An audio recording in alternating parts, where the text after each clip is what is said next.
Hello, it's me, Kyle. Welcome to Give Pause Hobby, the channel where I stop to appreciate the things I love to fill my free time with.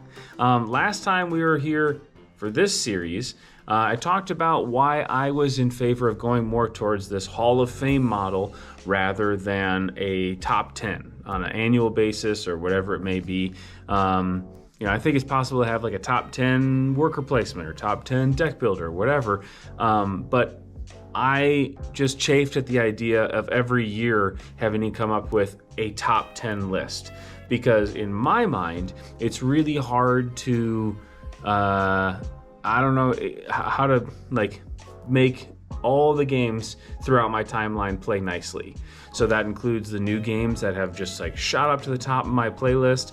That includes the games that I have consistently played, maybe once or twice or more a year for years and years. But also, how do I square that up against games that had a massive impact on who I am as a gamer and what games I like to play, even if I don't actually play that one specific game anymore. So yeah, that if you didn't see it, links up in the corners to the this was Hall of Fame. What were the years? Pre-2012 up through 2017. If you did see it, well, if you didn't see it, a little bit of spoiler. 2017 didn't have any games. I just didn't remember games that really made an impact on me. And so that's where we ended it. The reason why I have this weird breakdown of pre-2012 to 2017, and now we're doing 2018 up through 2021, is because in 2018, at the beginning of the year, I started tracking everything on BG Stats. I had seen these graphs before and didn't know where people were getting them from, just thought everyone was really, really good at collating their data in the exact same way. And so I finally got on the BG Stats train at the beginning of 2018. So that's really like a watershed moment for my hobby. I don't doubt that I would still be playing board games with, great vim and vigor. Were it not for BG Stats, I'd probably have this channel and everything and all that comes with it. However, that made it a lot easier, there it is, for me to track exactly what was going on and in what volume. So without any further ado, now we're moving on to 2018. A reminder, I'm choosing two games. They don't have to be two new games. Don't even necessarily have to be two new to me games for that year. They're just two games that had a big impact. Maybe I had previously gotten them and I maybe even liked them when we first played them, but for whatever reason in that year, they just hit. Or the easy one would be a game that comes out that year, or just as easy would be a game that came out before, but I finally got it that year. Whatever, it's going to be pretty loosey-goosey as to how the games get there. But there's two a year. That's the plan, and that allows me to, include twice as many games. There are just a lot of games out there in the world, in our collection, ones we would like to get from the world into our collection. If I was keeping it to just one a year, that would just be ultra restrictive, and I feel like I would have kind of the same bad vibes that the top 10 gives me, because I know that even allowing some games to come in later on into the list, it just, I wouldn't be able to get to all the games that have this tippy top of the mountain effect for me. So without any further ado, I know I already said that, so I guess I did have further ado. Let's get into 2018.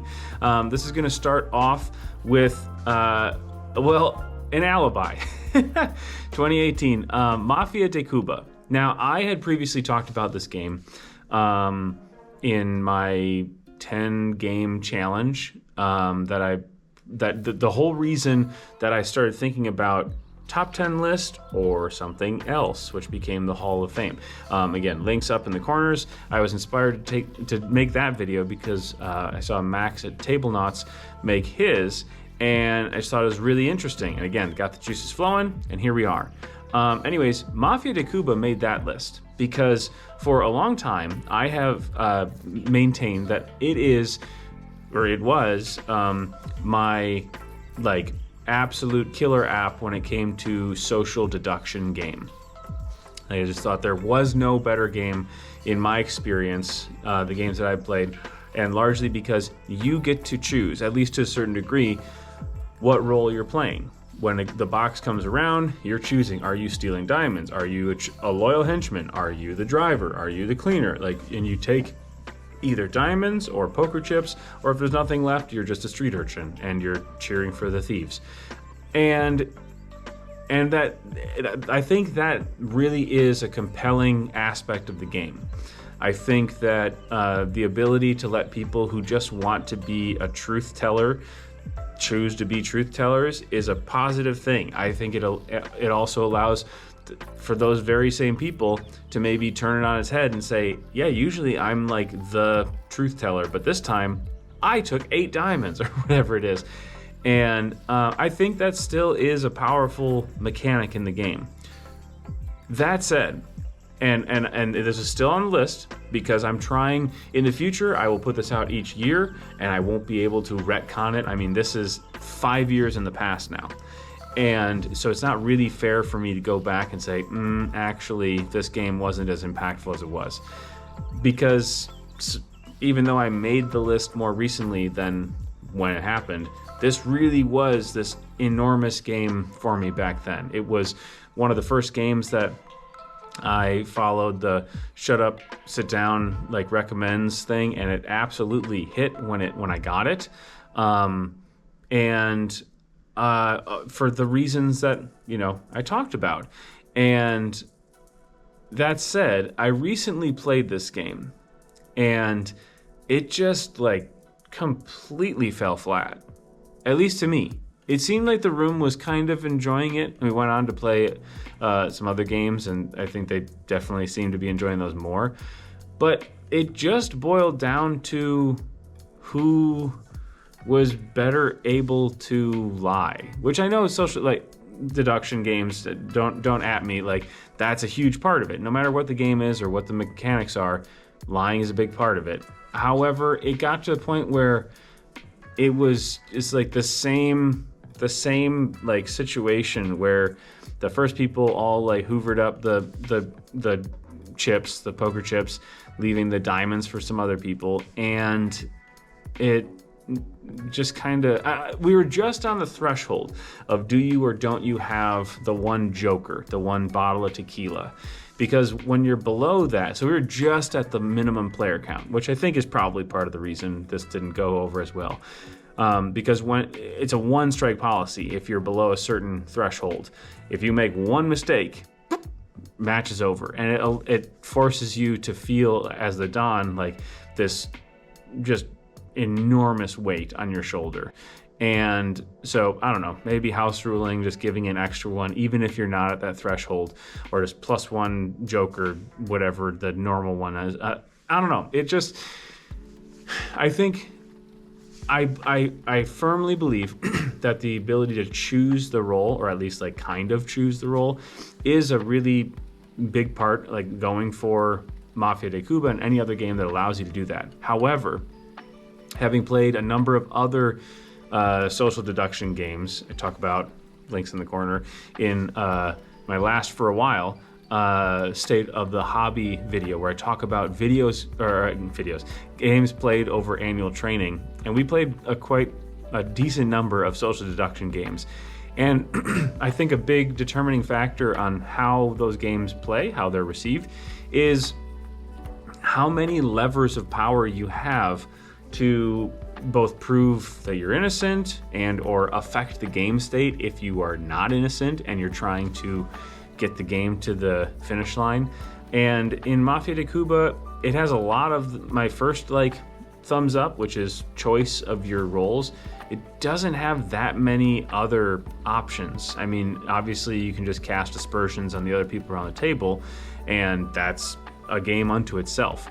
But I don't know, this is me taking way longer than I intended on any of these games, just because this is the first time that I'm here to say I don't really know if this game is, I mean, I did play it recently by definition, but I don't know that it's necessarily going to stick around as a game in my collection all that long, or at least one that's going to see the table. I mean, I as a board gamer, don't really identify that much with social deduction games in general. And this one I thought was kind of the exception to the rule, but I don't know. I guess maybe not as much as I thought. Anyways, the other part of 2018 is a game that absolutely is A, still in my collection, B, still play it, and C, wish I played it more than I already do. And that is Tesla versus Edison with the Powering Up expansion. When I got this was really like a precursor to what would start this channel. Because I waited, I slept on the first Kickstarter, thought it looked interesting, and nothing more than that.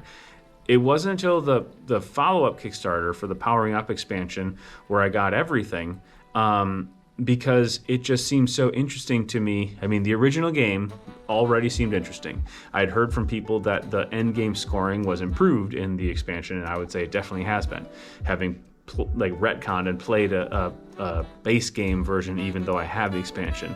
There's no comparison to the flexibility you have now. But the big one, the third one, was the inclusion of bots, like automa opponents.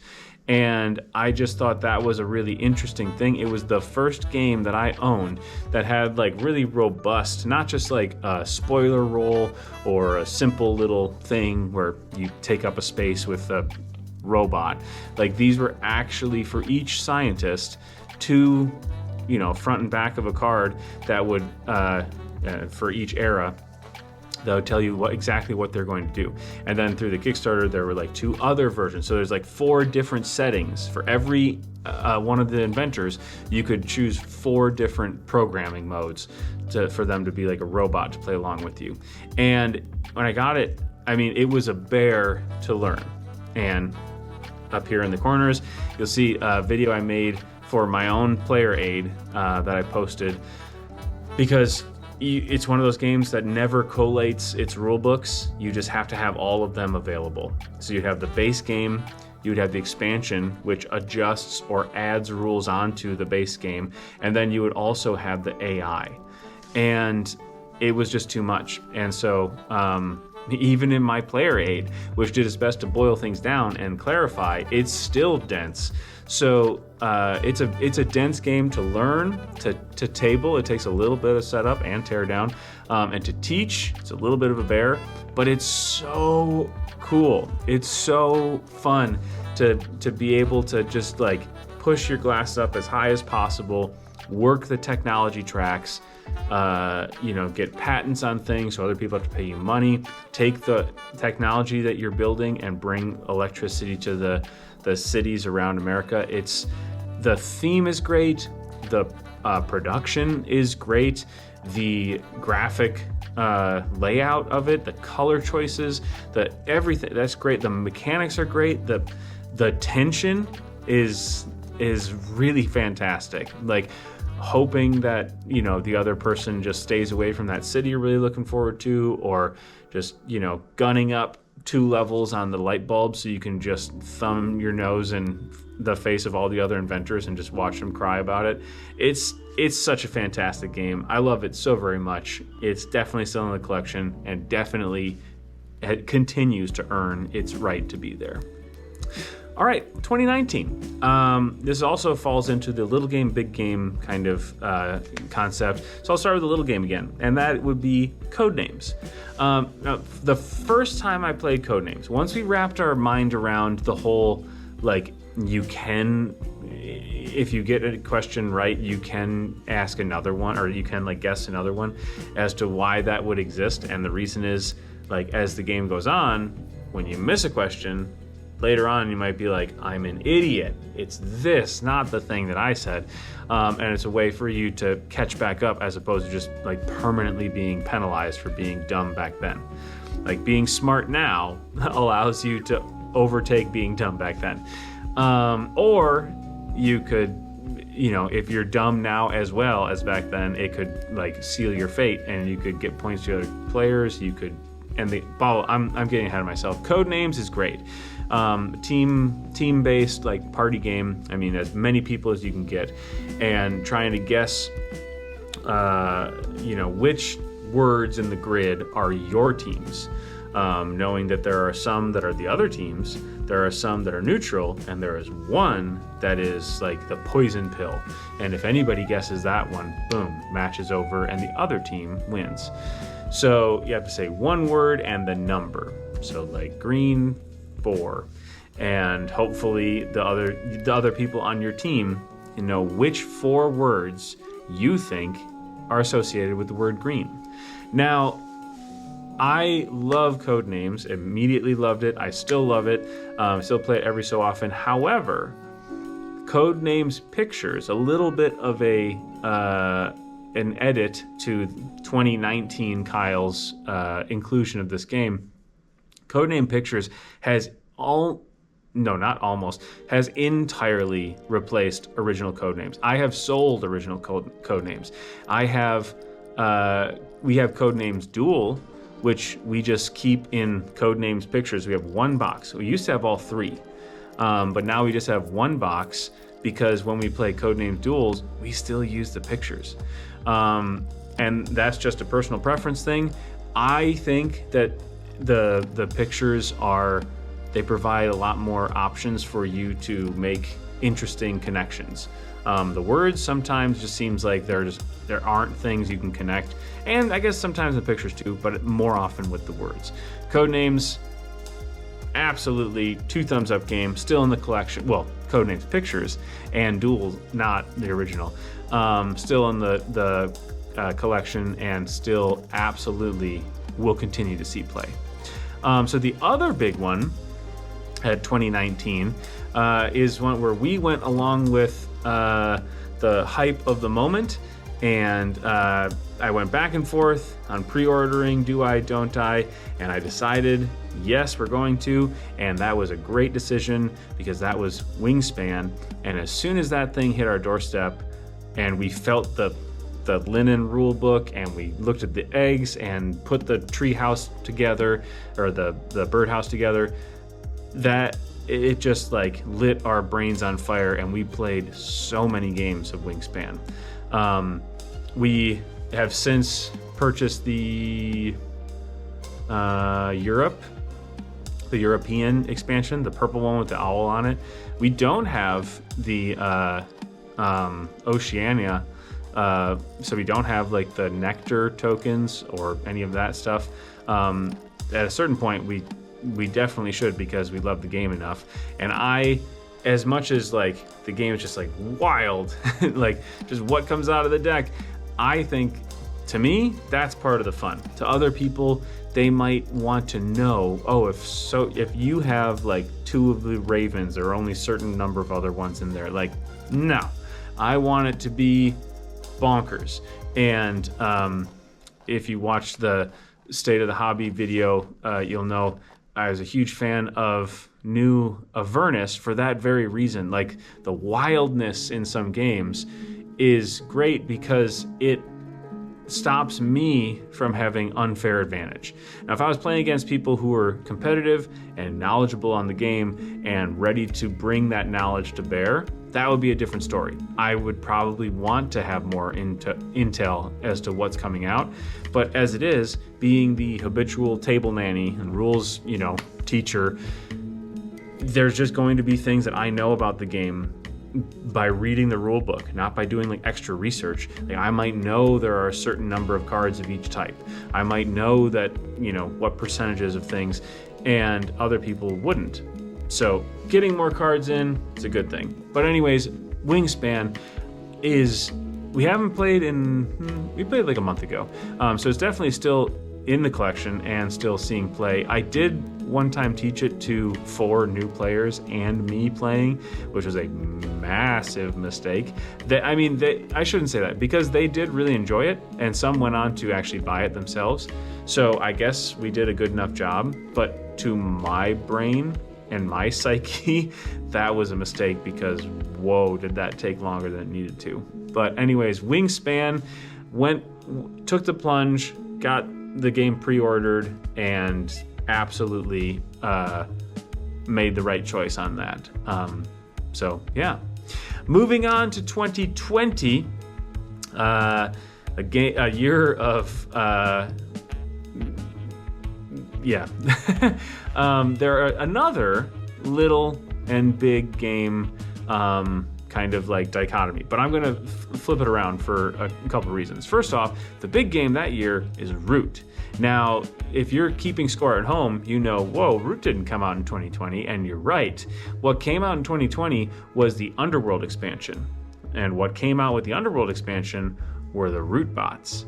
And I had previously, the year before, within that calendar year before, purchased Root and the Riverfolk expansion. As you know, fans of the show or of the channel will know, I slept on Root when it first hit the market. Thought it looked cute because it does. Thought it sounded interesting because it is, but just wasn't sure about the game, which proved to be accurate. Because when I finally said, like, okay, it seems like the hype is not going away. Leader Games is a Minnesota-based company. As a Minnesotan, I was like, I think it earned my, attempt to see how this game fits with me and my play group, blah, blah, blah. So I got the base game and the Riverfolk expansion from a local game store and proceeded to have two rough games of it. Me trying to learn it, doing the learn to play thing in the rule book, teaching it, made a bunch of mistakes as a group, taught it again, and I made fewer mistakes there, but people weren't sure exactly what was going on. The first two games were rough, but they were enough that absolutely made clear to me there is a game underneath this veneer of confusion that deserved to be learned, that I think I would enjoy, that friends I play with would enjoy. I just didn't know how to quite get to that level where not only I learned it enough, but I could convey it to other people enough. And lo and behold, the expansion for Underworld hits Kickstarter, and with it, you're able to purchase some Clockwork opponents, because there was the Mechanical Marquise, 1.0, well, just Marquise, because they didn't know there needed to be a 2.0 later. So the Root bots were coming out as a published version of the Better Bot project, which I had no idea existed. It already did at that point. I could have been learning the game the way that I did once I received my pledge. But it wasn't until I got that things really did blow my mind open. Oh, now I'm learning the game, because I could play games with just me against the bots, or eventually just me piloting the bots against themselves. And I was able to get lots of reps in on the building block fundamentals of the game. I was able to try out different strategies, see what the bots kind of present to you as strategies, even though they aren't playing quite the same game as the players. And anyways, long story short, I getting those things and falling head over heels in love with Root led to me making this whole channel. It was largely based on the fact that there weren't videos for me to learn the bots ahead of time, to see what was up with them before I actually had them on the table. And I was like, well, maybe I should try that, because I was thinking about this for a while beforehand anyways. And so lo and behold, Root not only exceeded the lowly status that it got in those first games. That was all my fault. I had no fault of the game. It was all me as the teacher and learner. But yeah, in 2020, so a little bit after when everyone else was going bonkers over Root, is when it made my Hall of Fame, because that's when it became Root to me, as the guy with a tattoo and various Root things on my walls and at my work and home. And yeah, it's here. It's still in the collection. It is definitely still seeing play, and not as often as I would like it to, but every time it hits the table, it is just an absolute delight. So a good inclusion on the Hall of Fame. All right, so the little game of 2020 is Hierarchy, which is the game I've talked about before on the channel. Down below in the description is a link to my written review of the game. Who knows? Maybe I'll get back to writing reviews and putting anything on that site at some point again. But this game is really special. And it's special because it was able to fill a need that as 2020 ground onwards, we realized was rather desperate. And 2020 obviously was when the world kind of changed. It's also when our personal world changed, because that's when our son was born. The day our school went to distance learning, in fact.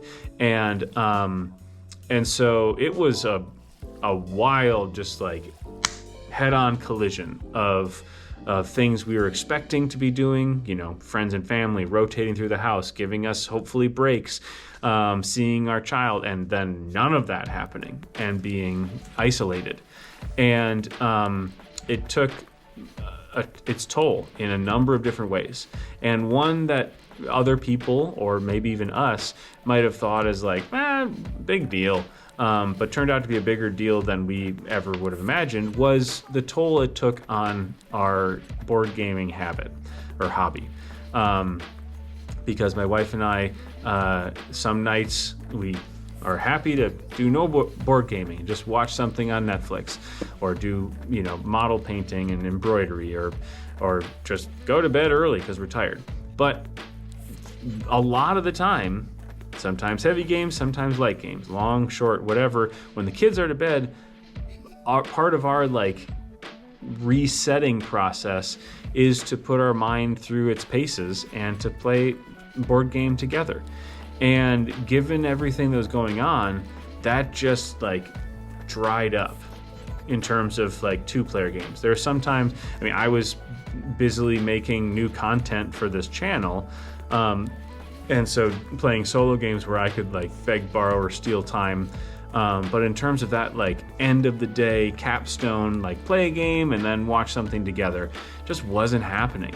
And it wasn't until you're just kind of throwing spaghetti at the wall and seeing what would stick, be I don't know, this is really difficult for many, many ways. What else can we do? And we're just we haven't played games in a while. Maybe that's part of the reason that we're sort of out of sorts, in this funk. But we didn't have the energy to really get big games off the shelf. Enter Hierarchy, this teeny game that sets up super quickly because you just take the cards that are in it. It's essentially war with extra rules. You need to either beat the number, exceed the number of the previous player's card, or cheese it with some sort of rules breaking thing. But it's the same cards. They just have a purple and a yellow or green, depending on what color you see it, side, and you just split them up that way. So you know exactly what the other player has because they're all the cards that you don't. And you in fact have your little reminder card of all the cards that are included and the rules associated with them. So all information is on the table. And so you're trying to place a card, they place a card, and go back and forth until the other player can't play anything. And that's either because their hand is empty or they do not have a card that they can place on top of yours. Maybe you play a really high card and they don't have any of the cards that let you cheese out. Sometimes there's a card that says you need to play this card on top of one that is higher than it.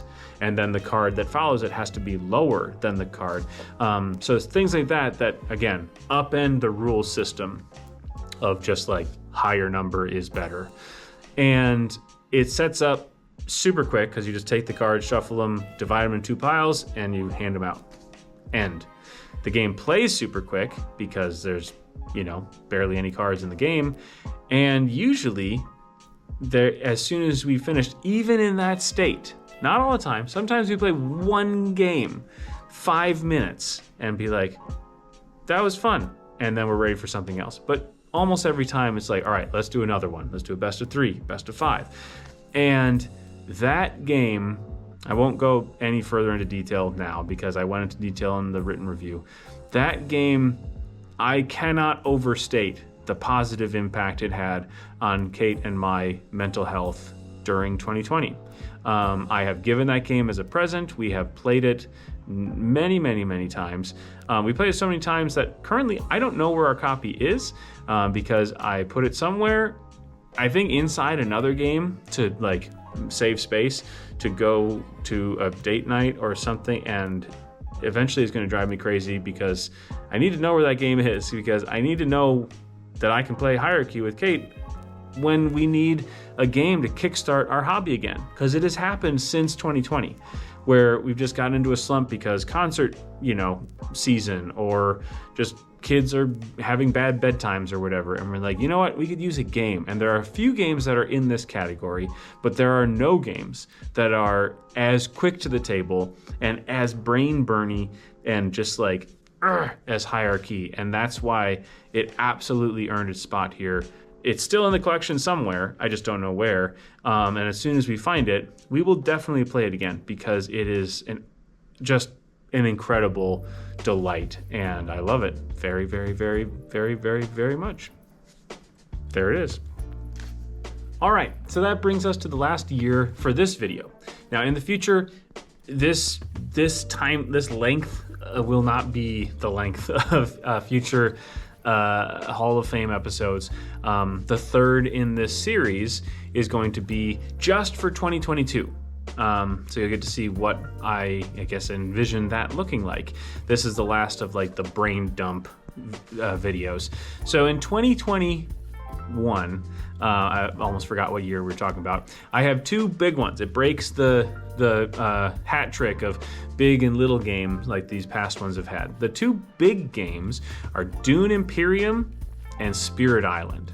I'll start with Spirit Island because technically this was a holdover from the previous year. And this is, again, a benefit of the Hall of Fame model. Sometimes, like, sports ballers have earned their right into the Hall of Fame, but they just don't get a chance to enter it until a year where there just isn't so much else going on. At least that's, as an outsider to most all sports things, that's how it seems like to me sometimes. But and that's kind of the way this is, but also I did fudge the numbers here. Technically, I got Spirit Island in 2020, the same time Root was just like on this, this meteoric rise. But I got it in anticipation for going to a school of music with the Army band, and knowing that under COVID policies, I was going to be in a hotel room on site, but not really interacting with other people aside from online and outdoor gatherings that we would do for class. And so I was going to have a lot of time by myself, away from the family, and just needed something to put my mind into.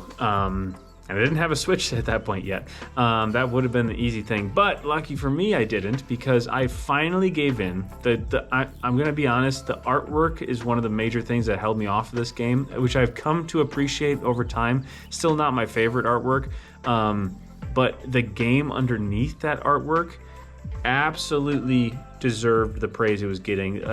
Jack at the Cardboard Herald was a major source of, this coming up again and again, be like, this game is awesome, this game is great, this game deserves your attention. I was like, okay, fine, and I got it.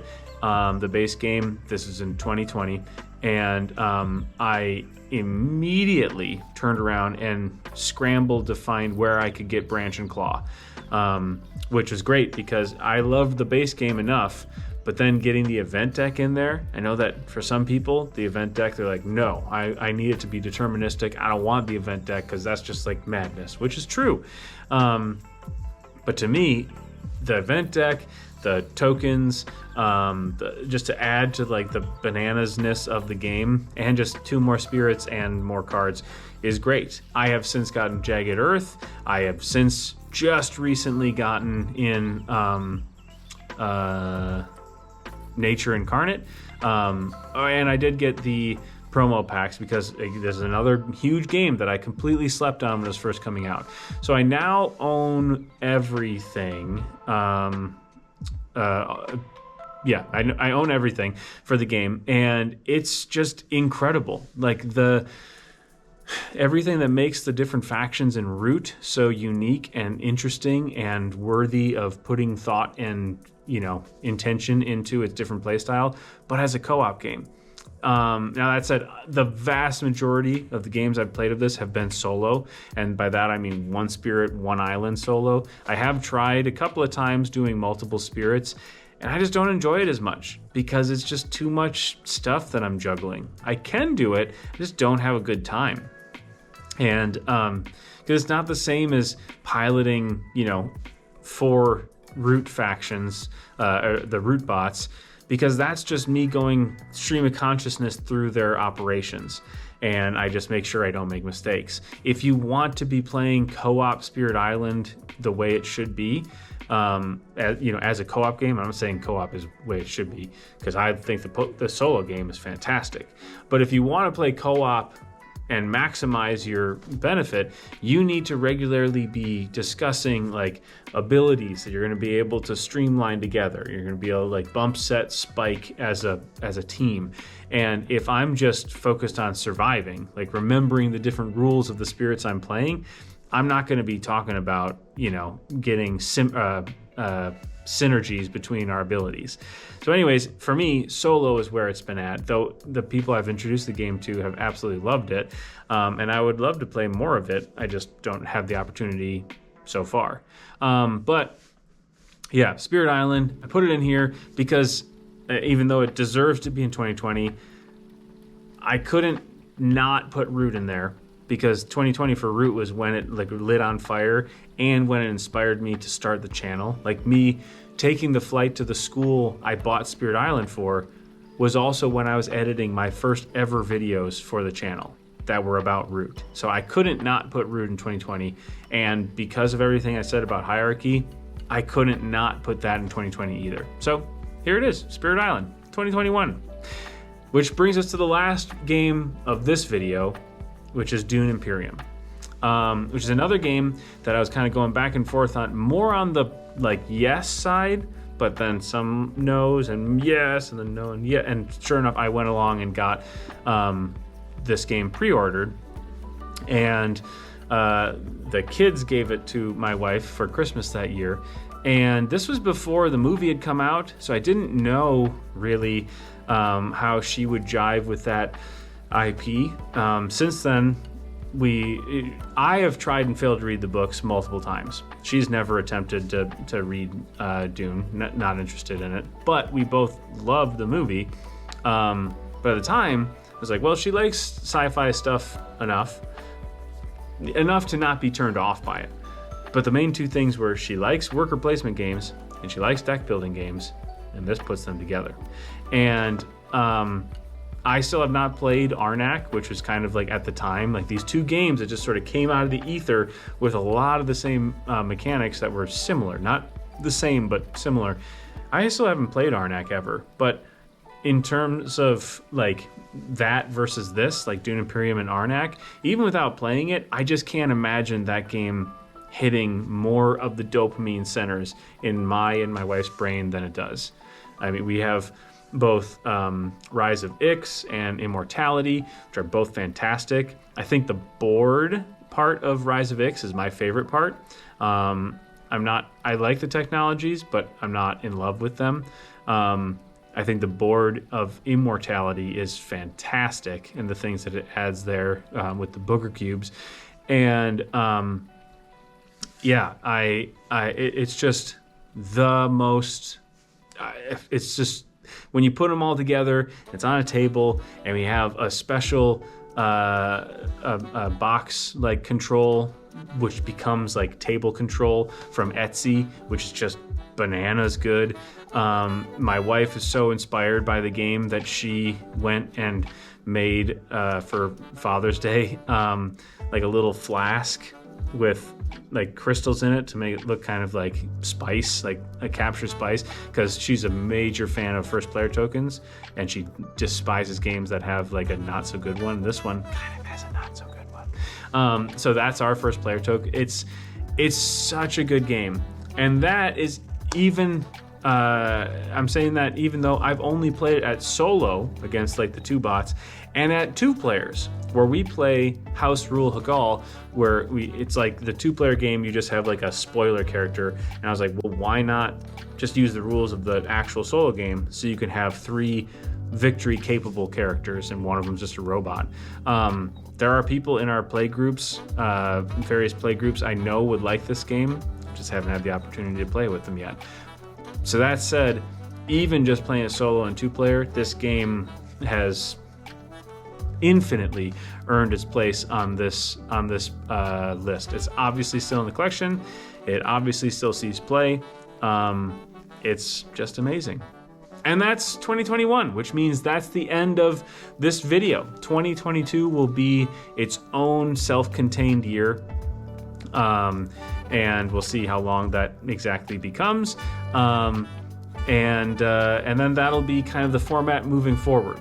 Each year is add 2 games to the ever-growing Hall of Fame for the Give Pause Hobby list. If you've made it to this point, sound off down below with yawn, because of course I'm recording before the workday, which means I'm tired. And yeah, but actually sound off down below with, you know, if you could choose one game on your Hall of Fame, what would it be? Or how do you feel about top 10? Pro, against, like, what do you think of the Hall of Fame model? Like, sound off down below, because I'm interested to see where this goes in the future. But I'm really excited about the Hall of Fame because if it makes the list, it's on the list. It's just there forever. Barring some unforeseen circumstance where I need to take it down and retcon it, which I have no idea what that would even be for. If it's on the list, it just stays on the list, and that's it.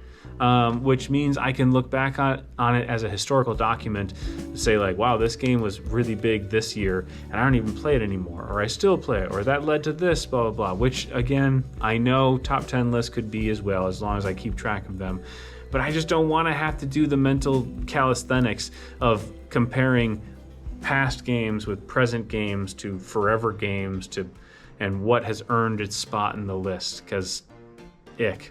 So anyways, this is another really long one. Promise they won't all be this long, and I'll prove it to you whenever I come up with the 2022 video. So until then, thanks for taking a pause to give pause, and we'll see you next time.